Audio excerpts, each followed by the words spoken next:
এবার আর রক্ত দিব না আমরা, এবার সেই শ্রীলঙ্কার মতো জাইঙ্গা খুলে নিব, হাসিনার মতো পালাবার টাইম দেব না। এদেশের জনগণ যখন ফুলে ফেসে উঠবে তখন কোনোভাবেই আপনারা পার্লামেন্টে টিকে থাকতে পারবেন না। 5ই আগস্টের পরে আমরা কখনো কল্পনাও করিনি যে আমাদের জুলাই যোদ্ধাদেরকে, আহতদেরকে, শহীদ পরিবারদেরকে আবারও রাস্তায় আসতে হবে, আবারও আন্দোলনের জন্য প্রস্তুতি নিতে হবে। আমরা ভেবেছিলাম এই আন্দোলনের পরে, বিপ্লবের পরে আমাদের যে দাবি দায়া এবং বাংলাদেশকে সুন্দর করে গড়ার জন্য যে অধ্যাদেশগুলো দরকার সেটা খুব শীঘ্রই বাস্তবায়ন হবে এবং মেনে নেবে। এবং অন্তর্বর্তীকালীন সরকার গণভোটের আয়োজন করেছিল, গণভোটের 69% আমরা পেয়ে গণভোটের মাধ্যমে জুলাই সনদ বাস্তবায়ন করার কথা ছিল, কিন্তু আমরা দেখতে পাচ্ছি নির্বাচিত সরকার এই জুলাই সনদ বাস্তবায়ন করছে না। গুম অধ্যাদেশের মতো গুরুত্বপূর্ণ অধ্যাদেশ, তারপরে আপনার দুর্নীতি দমনের মতো অধ্যাদেশ, মানবাধিকার কমিশনের মতো অধ্যাদেশ তারা বাদ দিয়ে রেখেছে। স্বাধীন বিচার ব্যবস্থার যে অধ্যাদেশ সেটাও বাদ দিয়ে রেখেছে। এই অধ্যাদেশগুলো বাদ দিয়ে আপনারা কি প্রমাণ করতে চান? আপনারা কি আবার সেই হাসিনা হয়ে উঠতে চান? যদি হাসিনা হয়ে উঠতে চান, মনে রাখেন হাসিনাকে পালাতে বাধ্য করেছি আমরা জুলাই যোদ্ধারা।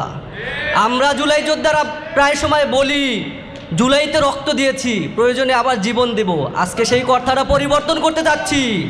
এবার আর রক্ত দিব না আমরা, এবার সেই শ্রীলঙ্কার মতো জাইঙ্গা খুলে নিব, হাসিনার মতো পালাবার টাইম দেব না।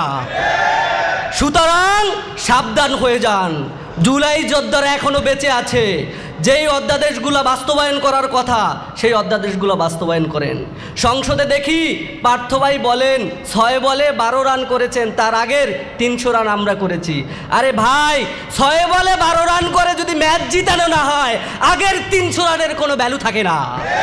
সুতরাং এই সব উল্টাপাল্টা বয়ান দিয়ে বাংলাদেশের মানুষকে আর ভূগোল বোঝানো যাবে না। অথই সমুদ্রের ভিতরে নৌকার টলমল অবস্থায় আছেন বিএনপি, কিন্তু আপনারা মনে করতেছেন আপনারাই সমুদ্র, কিন্তু না, আপনারা ভুল পথে হাঁটছেন। সমুদ্র হলো এদেশের জনগণ। এদেশের জনগণ যখন ফুলে ফেসে উঠবে তখন সেই নৌকা সমুদ্রের ঝড়ে চূর্ণ বিচূর্ণ হয়ে যাবে, কোনোভাবেই আপনারা পার্লামেন্টে টিকে থাকতে পারবেন না। সুতরাং গণভোটের রায় মেনে নিয়ে জুলাই সনদ বাস্তবায়ন করুন। জুলাই সনদ বাস্তবায়ন না করলে জুলাই যোদ্ধারা, শহীদ পরিবাররা, সারা দেশের জনগণ নিয়ে আবার ঐক্যবদ্ধভাবে আন্দোলনের ডাক দিয়ে প্রয়োজনে সরকার পতন করব। সুতরাং সাবধান হয়ে যান। খোদা হাফেজ, জিন্দাবাদ, ভালো থাকবেন সবাই। আসসালামু আলাইকুম। আমার ছেলে 2006 28 অক্টোবর লক্ষ্মীবিটার থানবে শহীদ হয়েছেন। 28 অক্টোবর বাংলার ইতিহাসে একটা কালো দিবস। 28 অক্টোবর খুনি শেখ হাসিনা খুনের সূচনা দিবস। বিশ্বের ইতিহাসে এমন বিরল মানুষকে সাপের মতো পিটাইয়া তার উপরে নৃত্য করে, এই দৃশ্য আমার জীবনে আমি দেখি নাই, হয়তো আপনার দেখছে কিনা আমি জানি না।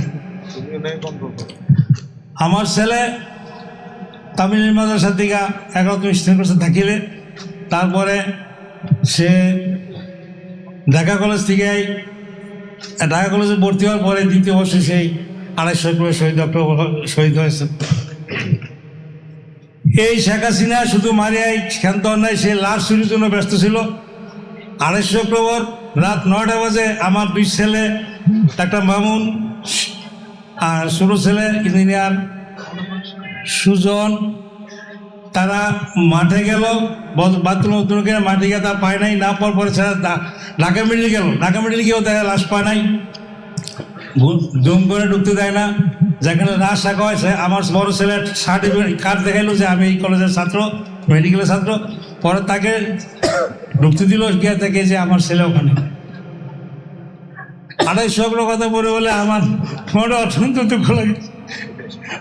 আমার ছেলে সে বছর আমার ছেলে করোনা হাফেজ ছিল, আমার ছেলেকে তারা মায়েরা শুধু মায়েরাই খেলতে নেয়, দাঁতি সবগুলো লোকে দিয়া পড়ে দিয়া খোঁচায় খোঁচায় মারছে। আমার ছেলের কথা মনে হলে আমার এখনই খুব খারাপ লাগে। এই সরকার, বিএনপি যে সরকার, এই সরকার ওই দিন তাদের মিটিং ছিল, তারা ইচ্ছা করলে ওই যাইতে পারতো 28 অক্টোবর মাঠে ছিল যুদ্ধ ছিল, তারা যায়নি।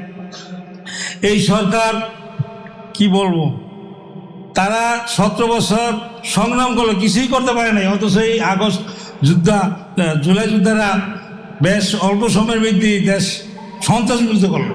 যে আমার আগে বক্তব্য বলেছে 71 সার্বভৌমত্ব, আর এই জুলাই হইল সন্ত্রাসমুক্ত তারা দেশ করলো। ন্যায় ইনসাফ ভিত্তিতে করার জন্য তারা যুদ্ধ করলো, জীবন দিল, অনেকে পঙ্গু হইল। তারপরে 28 অক্টোবর, তারপরে 5ই অক্টোবর, 5ই আগস্ট, জুলাই, 5ই আগস্ট দেশ স্বাধীন হইল, দ্বিতীয় স্বাধীন হইল, তারা ক্ষমতায় আসবে। অথচ এখন জুলাই যুদ্ধ তারা সংস্কার করতে রাজি না। দেশে একটা কথা বলে, যারু ছিল চিনি গেলে মোল্লা ছিল না। আমি মনে করি বর্তমানে এই সরকারের বিরুদ্ধে লাগতে হইলে আমাদের সবাই একতাবদ্ধ হইতে হবে।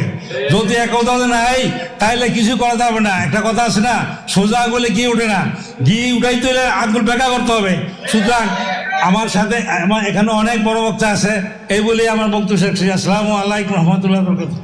শহীদ পরিবারের গর্বিত সদস্যবৃন্দ, জুলাই সহযোদ্ধাগণ, সুধীমণ্ডলী, সাংবাদিক ভাই বোনেরা, আসসালামু আলাইকুম রহমতুল্লাহ।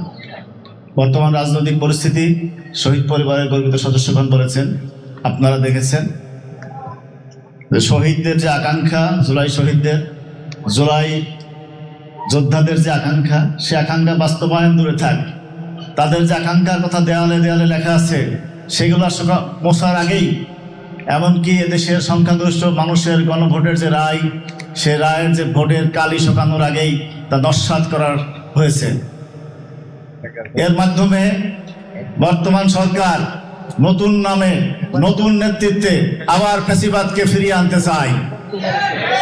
তারা বিভিন্ন সংস্কারকে উপেক্ষা করে এদেশে আবার গুম খুনের সংস্কৃতি ফিরিয়ে আনতে চায়, তারা আবার আয়না ঘর ফিরিয়ে আনতে চায়, তারা পুলিশ সংস্কার কমিশন বাতিলের মাধ্যমে এদেশে পুলিশকে আরেকটি খুনি বাহিনীতে পরিণত করতে চায়।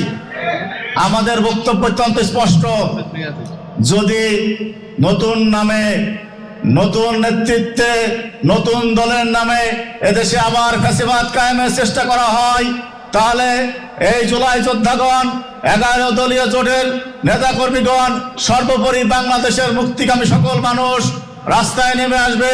এদেশে আবার জুলাই নেমে আসবে। আমরা রক্ত দেব, জীবন দেব, কিন্তু নতুন কোন নামে আর ফ্যাসিবাদ দেশের গায়ে মতে দেব না। সুতরাং শহীদদের যে আকাঙ্ক্ষা, এদেশে 70% মানুষের গণভোটে যে রায়, তার প্রতিটা অক্ষর বাস্তবায়ন না হওয়া পর্যন্ত সবাইকে ঐক্যবদ্ধ থাকার আহ্বান জানিয়ে আমার বক্তব্য শেষ করছি। আল্লাহ হাফেজ। বাংলাদেশ জিন্দাবাদ। 11 দলীয় ঐক্য জিন্দাবাদ।